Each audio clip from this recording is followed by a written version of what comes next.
Hi everyone, I'm going to be presenting my second project on the film Pitch Perfect, which is directed by Jason Moore in 2012. I chose this movie because it's honestly one of those films that made me think very differently about how music can work in a story. It's not just background noise or it's not just creating the mood. It works as the emotion, identity, and community, and I think what's most important is that most of the music in this film is a cappella. So, a quick rundown of the film. Pitch Perfect follows Becca Mitchell, who is a college freshman who's not really interested in being there. Her dad's a professor, pushes for her to go, but her dream is to move to LA and work as a music producer. However, she's recruited by Chloe, who is the co-leader of the Barnbellas, and the Barnbella is an all-girl a cappella group, and they're trying to redeem themselves after a public disaster from previous year's final of when the leader Aubrey throws up due to being anxious. It's not said, but it's hinted because of her feeling the need to be perfect. We'll get into that later, though. So the Bellas are led by Aubrey, and she wants to keep things very traditional and formal. And Becca comes in with a totally different energy. She's very into mashups, emotional layering within music, and taking risks. The group has to work through major tension before they finally learn to trust each other because each individual is very different, and because of that, I think it makes the whole group itself just somewhat more special. And the film ends with the Bellas performing a new arrangement that finally wins with them ending the finally ends with them winning the championship and shows how far they've come, not just musically but as people.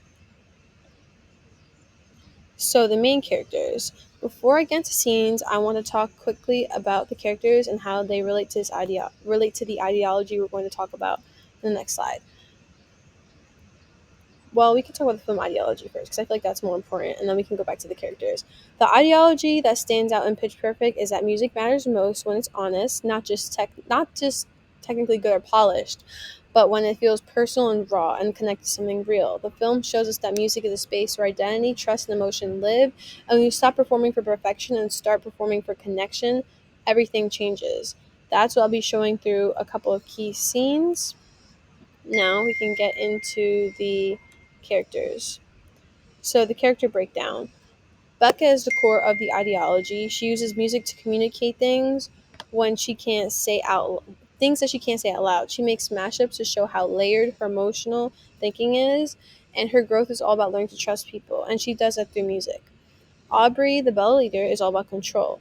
Her obsession with tradition shows how people use music to protect themselves because she's afraid to take risks. She represents the old ideology that perfection is better than expression.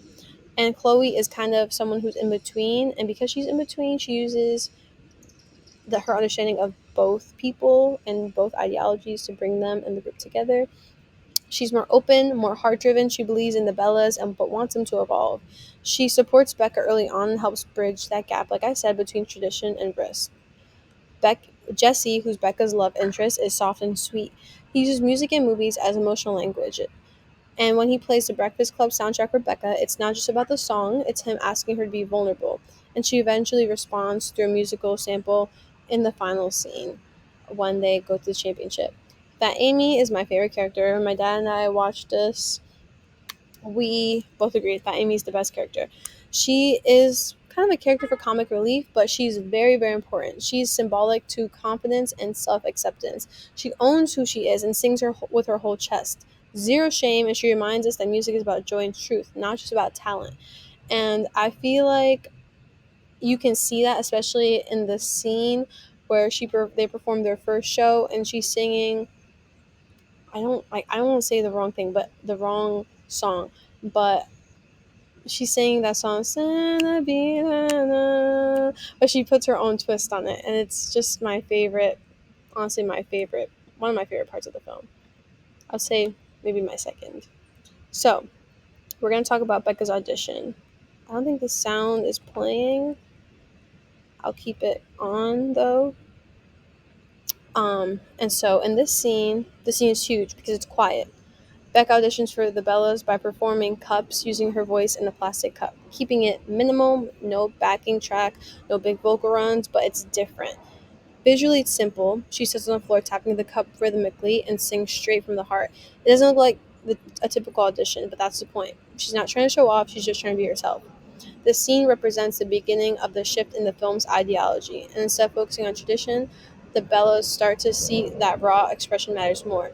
Chloe's reaction, it's immediate. She's captivated because it's different, and Aubrey is very hesitant because sometimes, different can be good or bad, and I feel like because Aubrey is more used to tradition, emphasizes her hesitation, but you can feel the tension start to shift. And honestly, when I first watched this film, when it first came out, I would do the, yeah, it's my favorite. It was my favorite. Let's talk about the next scene. I'll leave this one. I got up this scene. It's very good. And this one has sound. I hope that when I'm going to submit the presentation as well. I hope that the previous slide has sound. But this is the climax of the film and where the ideology fully lands. The Bellas. Seems like everybody's got a price. I wonder how they sleep at night. When the sale comes first and the truth comes second, just stop for a minute and smile. Everybody look to the left. Everybody look to the right. Can you feel that? Yeah, we're playing with love tonight. And their sound is layered. It ain't all about the money. It's not about the money, money, money. We don't need the money, money, money. We just wanna make the world dance. Forget about the price tag. It ain't about the cha-ching, cha-ching. Ain't about the ba-bling, ba-bling. Wanna make the world dance. Forget about the price tag. Price tag. Forget about the price tag. Hey, won't you come see about me? I'll be alone, dancing, you know it, baby. Tell me your troubles and doubts, giving me everything inside and out. Don't you forget about me, just the way you are. As you walk on by, will you call my name? As you walk on by, will you call my name? As you walk on by, will you call my name? I say la, la la la, la la la la, la la la la. I will love you tonight. Give me everything tonight. For all we know, we might not get tomorrow. Let's do it tonight. Forget what they say. Over here they play. I want you tonight. Grab somebody sexy, tell them hey. Give me everything tonight. Give me everything tonight. Take advantage tonight, cause tomorrow I'm off to do battles before for princess. But tonight, I can make you my queen and make you love you mentally. This ain't the way they ain't blowing money. Keep blowing, hustle, move aside, so I tiptoe in it. Keep blowing, I got it locked down like Lindsay Lohan. Put it on my lap, baby. I make it feel right. Okay, running out of time, but I want to talk about the broader context, cultural moment. The movie came out at a time when mashup culture was everywhere. You think about Glee, YouTube covers, and a lot of remixes from DJs. Like, if you ever look up 2012 playlists, like, the remixes are actually so fun. I think of Avicii as well. But people weren't just performing music, they were rewriting it, reworking it, and blending genres and voices. So when Becca does that in the film, she's not just being cool. She's representing a whole shift in what music can mean. It doesn't need to be original or perfect. It just needs to feel honest to the artist. And there's also a subtle it's like a subtle feminist undercurrent where the Bellas stop being super strict about image and presentation, but by the end of it, they embrace individuality and emotional risk. That shift reflects how music can push against what women are taught about perfection and control.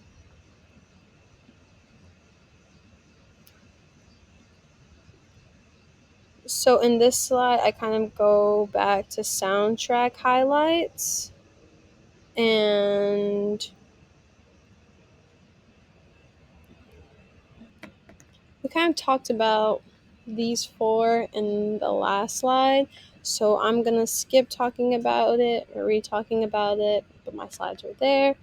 But I'm gonna close it off with the movie tells us through that music that connection is real, messy, and dangerous, but it's worth it. But it's funny and fun, and under the jokes and the riff off is probably my favorite scene when Bella uses No Diggity as a song that she thinks is about sex, even though they don't consider it. I just thought that she still got everyone to come together and sing it, which emphasizes the theme of community being part of the film ideology. And it actually shows how music can bring people together once used to express truth. Becca helps the Bells learn that being vulnerable isn't a weakness, it's a power. And once they stop trying to perform for validation and start singing for each other, that's when the real magic happens. And yeah, that's my presentation.